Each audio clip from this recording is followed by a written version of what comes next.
इन लोगों को कभी अकल नहीं आएगी। मजाक है 13 लाख रुपए की रकम इकट्ठा करना।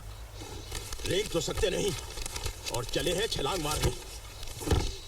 मैं तो इस बेवकूफी में कभी हिस्सेदार नहीं बनूंगा। बाकी जिसके पैसे हैं वो जाने, दान करें या आग लगा दें, मुझे उससे क्या करना है। I need your signature.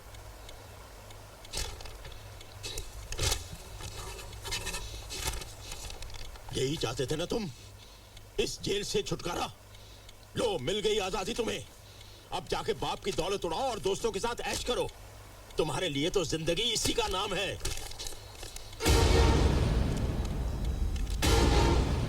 हाँ है, बाप की दौलत उड़ाऊंगा। दोस्त हैं, उनके साथ भी मजे करूंगा। आपकी तरह नहीं हूं मैं। हर चीज अपने दोस्तों के साथ बांटी है मैंने। आज तक किसी को जेब से एक पैसा निकालने नहीं दिया मैंने। बात करते हैं आप बर्मा के जंगल, अकमाश की पहाड़ियां, हीरो के खाने। अरे अगर इतनी रईस हो तो जाके मदद करो उनकी। लेकिन करोगे कहां से? जेब में कुछ होना चाहिए ना। जाइए जाइए, मैं तो पहले दिन ही आपकी असलियत जान गया था। मैं जानता हूं आपके पास कुछ नहीं है।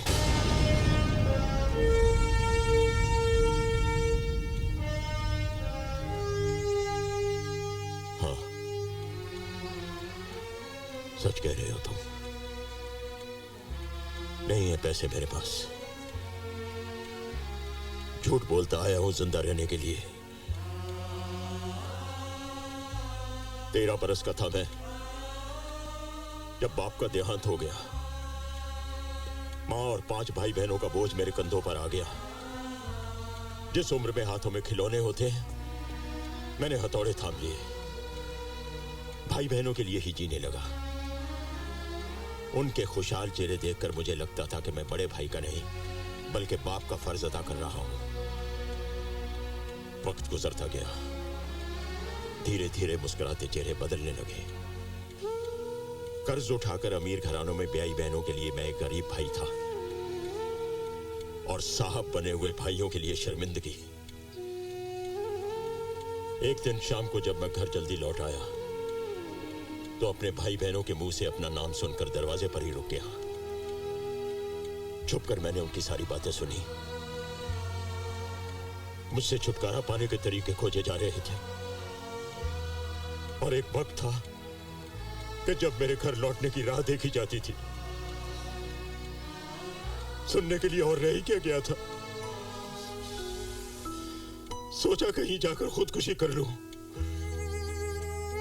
लेकिन बाद में लगा क्यों मरूं मैं।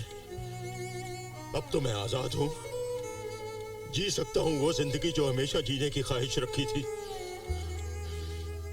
लेकिन कैसे? उम्र गुजर चुकी थी, शरीर बूढ़ा और कमजोर हो गया था।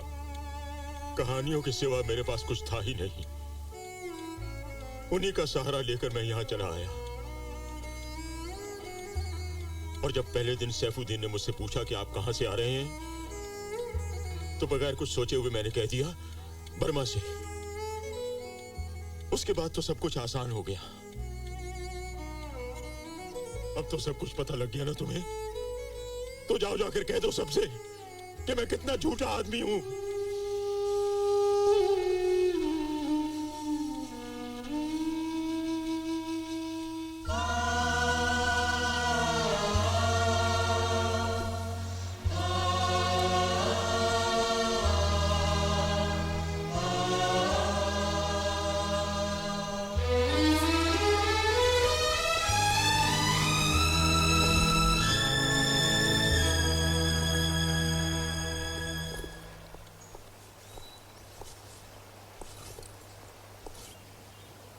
देखो नेहा, मेरे यहाँ रुकने से अगर कोई फर्क पड़ता तो मैं जरूर रुकता, लेकिन मैं इनकी प्रॉब्लम सॉल्व नहीं कर सकता। क्या करोगे तुम यहाँ रहकर? Come on, let's go. Bye, Rahul. Look after yourself.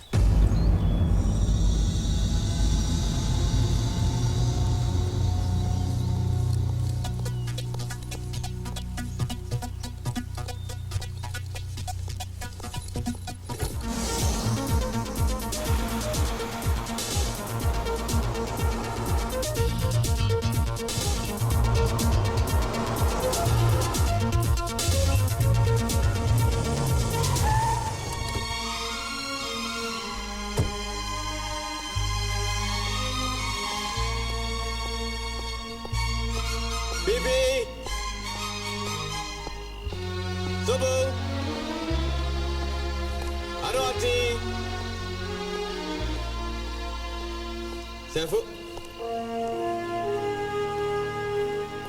Keshav, Gujral जी, राहुल, सक्सेना जी, कहाँ हैं सब लोग? कुछ 10 मिनट हो गए निकल गए।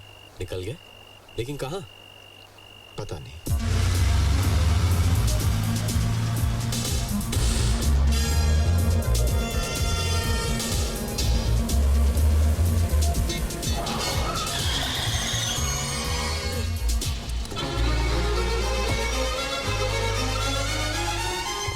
आप लोग को कहीं जाने की जरूरत नहीं है। हम लोग आशियाना बचा सकते हैं। देखिए पापा ने 1.5 लाख का चेक दिया है। चलिए वापस जाके सक्सेना को दे देते। Come on, let's go, come on, come on.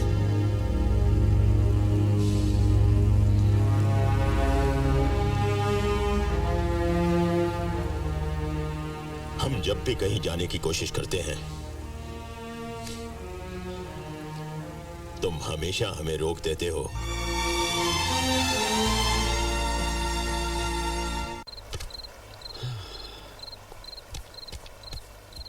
अगर आप लोग ये पैसे कुछ दिन पहले लाए होते तो शायद मैं कुछ कर सकता था, लेकिन अब ये जगह बिक गई है। बिक गई?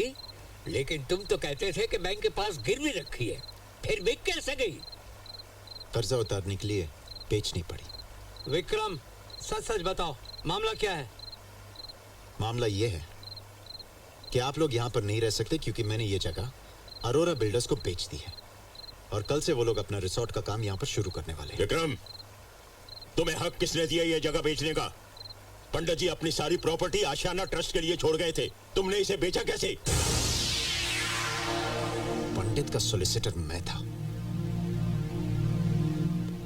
उनकी विल का एग्जीक्यूटर मैं हूं।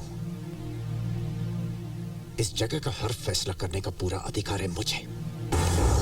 तुम झूठ बोल रहे हो, झूठ बोल रहे हो तुम। दिखाओ कहाँ लिखा है, कहाँ लिखा है? मेरी मृत्यु के बाद विक्रम सक्सेना मेरा सॉलिसिटर मेरी सारी प्रॉपर्टी का वारिस है। मेरी सारी जायदाद का विनियोग वो अपनी मर्जी से कर सकता? ये तो झूठी वसीयत है। असली वसीयत में ऐसा कुछ नहीं लिखा था। पंडित साहब ने तो अपना सब कुछ आशियाना ट्रस्ट के नाम लिख दिया था। कमाल है। कल की बात आपको याद नहीं और बरसों पुरानी विल आपको याद है? हाँ? वाह। तुम्हें नहीं मालूम, लेकिन पंडित साहब की वसीयत की एक और कॉपी थी जो उन्होंने मुझे दी थी और कहा था इसे संभाल कर रखना। हाँ? अच्छा, दिखाइए दिखाइए। एक मिनट, ये रही।